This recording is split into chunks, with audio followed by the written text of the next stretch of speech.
Doctor साहब, अब ख़वातीन शादी से पहले बड़ी पतली होती हैं माशाल्लाह, और शादी के बाद पहला बच्चा तो अगर वेस्ट उनकी 28 है वो 30 पे चली जाती है, दूसरे बच्चे पे 34 पे चली जाती है, और तीसरे बच्चे पे 40 क्रॉस कर जाती है।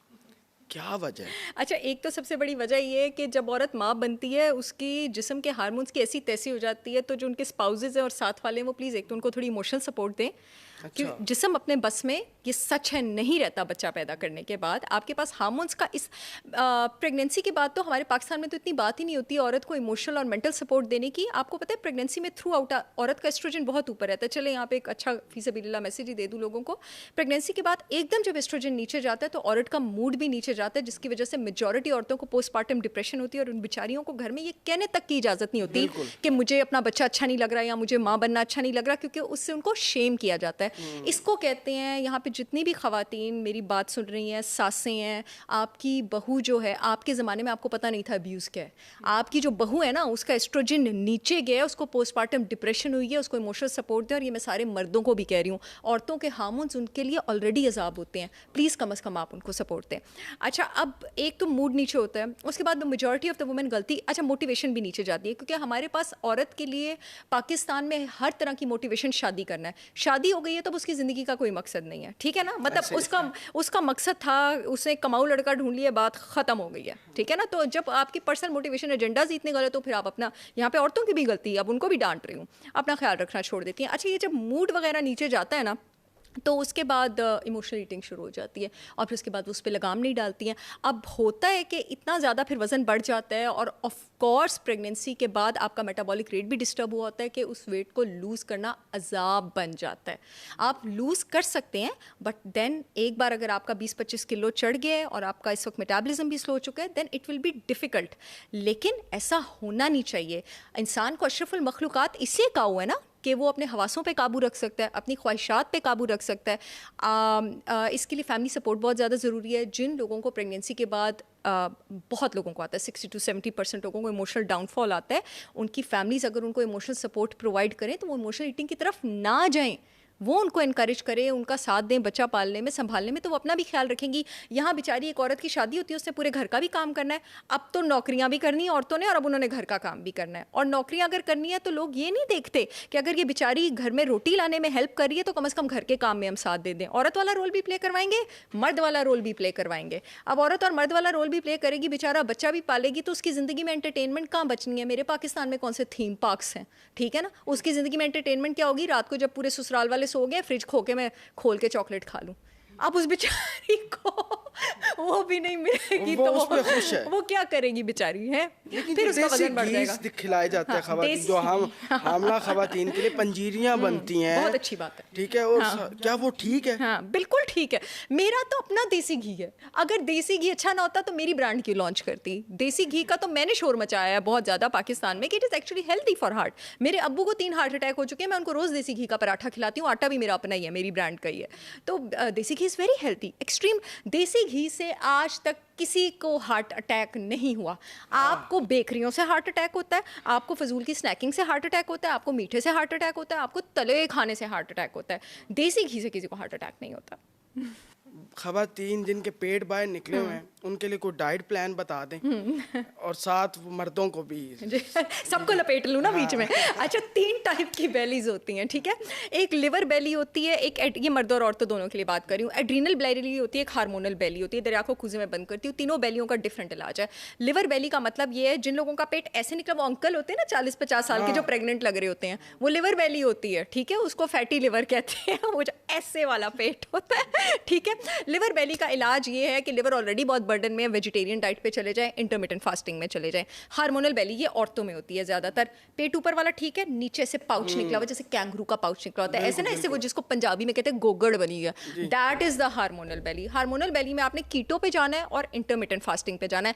तीसरी आ गई एड्रीनल बेली। जी, बहुत आपकी ज़िंदगी ने लताड़ की है, स्ट्रेस आपको बहुत ज़्यादा है, तो आपका स्ट्रेस हार्मोन बहुत ज़्यादा हो गया, तो वो वाली जो बेली होती है ऐसे ओवरऑल राउंड शेप होती है और नीचे वाली भी लटकी होती है, इसको कहते हैं एड्रीनल बेली। इसका इलाज इलाज आपके पास इंटरमिटेंट फास्टिंग भी है और एडेप्टोजेनिक हर्ब्स आप अपनी डाइट में इंक्लूड करेंगे। मिसाल के एडेप्टोजेंस तौर मैं पे। बताती हूँ, एडेप्टोजेंस अल्लाह ताला के बनाए वो खाने हैं जो कि जाके एड्रीनल ग्लैंड को प्यार करते हैं कि तुम टेंशन ना लो और अपने स्ट्रेस हार्मोन के लेवल ठीक करो। जैसे अश्वगंधा, जैसे शतावरी, मैंने अपना शतावरी का मिक्सचर भी लॉन्च किया हुआ है मेरी ब्रांड होलिस्टिक विजडम बाय सहार चावला ने।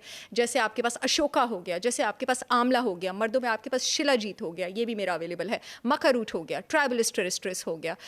मर्दों में ये कैसे ठीक करता है आपके पास एड्रीनल वैली को, शिलाजीत, मका रूट और ट्राइबलिस टेरेस्ट्रिस मर्दों का टेस्टोस्टेरोन बूस्ट करता है। आदमी में डिप्रेशन की मेन वजह ही यही है। ये 40s 50s के अंकल्स को इसलिए डिप्रेशन हो, अंकल तो मैं ना ही बोलूँ, मैं तो खुद 40 के करीब हूँ, 50s के अंकल्स जो हैं इनको इसीलिए डिप्रेशन हो जाती है कि इनका टेस्टोस्टेरोन नीचे जा रहा होता है ना, मेल हार्मोन नीचे जा रहा होता है। तो अगर आप इसको बूस्ट कर देंगे, इसके लिए आपको बाहर से हार्मोन रिप्लेसमेंट थेरेपी लेने की क्या ज़रूरत है। Your mood will be okay, testosterone body में वापस आएगा, मसल्स बनना शुरू हो जाएंगे, अंकल जवान हो जाएंगे, पेट अंदर हो जाएगा।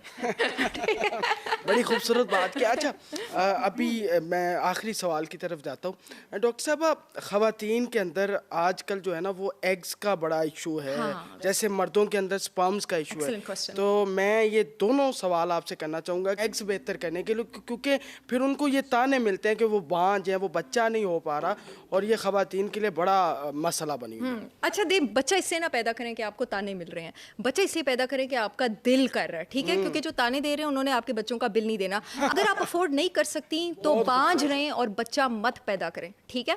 तो दूसरी बात ये कि एग की क्वालिटी कैसे इंप्रूव होती है, folic acid, vitamin C, vitamin D और शतावरी, उससे आपके पास एग की क्वालिटी भी इंप्रूव होती है, एग का स्पैन भी इंप्रूव होता है। मर्दों में शिलाजीत भी आपके पास स्पर्म की क्वालिटी इंप्रूव कर सकता है। मका रूट, मका रूट दो तरह की होती है, एक पीली मका रूट होती है, काली होती है। जो पीली वाली होती है ना, मेरा प्रोडक्ट जो है उसमें पीली वाली भी है।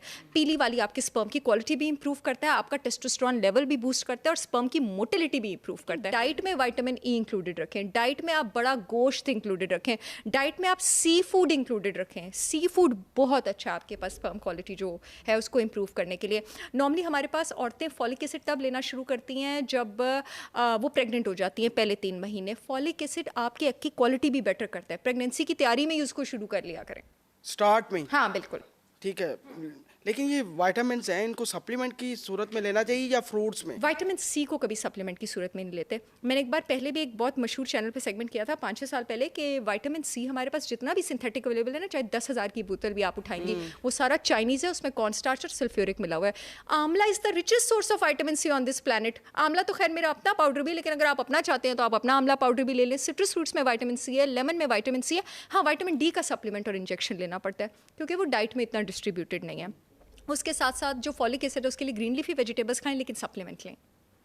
सप्लीमेंट में उसका सिंथेटिक। तो ये जो जिम्स में जो सप्लीमेंट यूज़ हो रहे होते हैं उस हवाले से भी बता दें। जिम में डिफरेंट तरह के सप्लीमेंट्स यूज़ होते हैं। एक सप्लीमेंट जिसके बहुत ज़्यादा हक में हूँ वो आपके पास प्रोटीन पाउडर है। जितने भी लोग स्ट्रेंथ ट्रेनिंग करते हैं, देखिए जी, जब तक आप बाहर से प्रोटीन पाउडर की मदद नहीं लेंगे ना, वो खाली आप डाइट से पूरा नहीं कर सकते। प्रोटीन पाउडर का प्री वर्कआउट और पोस्ट वर्कआउट प्रोटोकॉल होता है, यानी वर्कआउट से 30 मिनट पहले लेना है और वर्कआउट के 30 मिनट बाद भी लेना है। लेकिन आपका प्रोटीन पाउडर ग्लूटेन फ्री होना चाहिए, सोय फ्री होना चाहिए। मर्द अगर बहुत ज़्यादा सोय लें तो उनके टेस्टोस्टेरोन लेवल्स अफेक्ट होते हैं, ठीक है। और उसके साथ साथ वो आपके पास लैक्टोज और डेयरी फ्री भी होना चाहिए। वैसे मेरे अपने भी प्रोटीन पाउडर हैं फॉर मेन और वुमेन, आप मेरी भी चेक कर सकते हैं। लेकिन अगर आप किसी अच्छी ब्रांड को जानते हैं तो आप ले। लेकिन जितने भी लोग वर्कआउट कर रहे हैं, अच्छी गोश्त के साथ, दही के साथ, अच्छे मल्टीग्रेन अनाज के साथ प्रोटीन पाउडर मैंडेटरी है। अब बात करते हैं डॉक्टर साहब एक्सरसाइज के हवाले से। आपने डाइट बता दिया, आपने फास्टिंग बता दी, लेकिन एक्सरसाइज, जाहिर सी बात है, कुछ ख़वातीन, कुछ मर्द हजरात ऐसे भी हैं जब तक वो एक्सरसाइज नहीं करते उनका वो वहम भी दूर नहीं होता पेट कम करने के लिए। तो कौन सी एक्सरसाइज बेहतर है? अच्छा, सबसे पहले मैं बता दूं, ख़वातीन के लिए पाकिस्तान में exercise is not meant for everyone. वो औरतें जिनकी फैमिली में आर्थराइटिस है, ऑस्टियोपोरोसिस है, हड्डियाँ वीक हैं, वो स्ट्रेंथ ट्रेनिंग की तरफ ना जाया करे, बस वॉक वगैरह की तरफ रहे। यही ना हो कि अपना कोई फ्रैक्चर करवा लेंगे, पहले मैं बता दूं, क्योंकि बहुत सारी बेचारी औरतें मर्दों में माशाल्लाह अल्लाह का शुक्र है नॉर्मली इस तरह होता नहीं है। तो मर्दों को तो मैं कहती हूँ, और मर्दों में एनर्जी भी ज़्यादा होती है, टेस्टोस्टेरोन होता है, एग्रेशन भी ज़्यादा होती है। 3 बार हफ्ते में एक्सरसाइज ज़रूर करें ताकि घर जाके गुस्सा ना निकालें, बहुत अच्छी बात है। 3 बार आप स्ट्रेंथ ट्रेनिंग करें और 30 से 40 मिनट की आप स्ट्रेंथ ट्रेनिंग करें, उसको आप कार्डियो और रनिंग के साथ मिक्स भी कर सकते हैं। औरतें जिनकी बायोकेमिकल लैब्स इजाज़त देती हैं, जिनकी हड्डियाँ मजबूत हैं, उन औरतों को चाहिए वो भी हफ्ते में 3 बार स्ट्रेंथ ट्रेनिंग करें और हल्की फुल्की कार्डियो भी करें। लेकिन पेट अंदर जो है ना वो डाइट से ज़्यादा होता है और एक्सरसाइज से कम होता है। एक इंसान एक्सरसाइज करता रहे और वो ग्लूटेन और डेयरी खाता रहे, पेट अंदर करके दिखा दे मैं अपना नाम बदल लूंगी, लेकिन एक्सरसाइज हेल्प कर सकती है। एक्सरसाइजेज है जैसे आपके पास टबी क्रंचेज हैं, आपके पास एब्स की एक्सरसाइजेज है, लेकिन जो लोग ये कर रहे होते हैं उनमें बड़ा नज़्म ज़ब्त होता है, वो साथ डाइट भी कर रहे होते हैं। बड़ी खूबसूरत बात की डॉक्टर साहबा ने, बल्कि हमने बड़ी खुल के चर्चा किया आज इस पॉडकास्ट के अंदर। तो आपने इस वीडियो को ज़्यादा से ज़्यादा शेयर करना है। अपने मेज़बान ज़ैन आसिफ को इजाज़त दें। अल्लाह हाफ़िज़।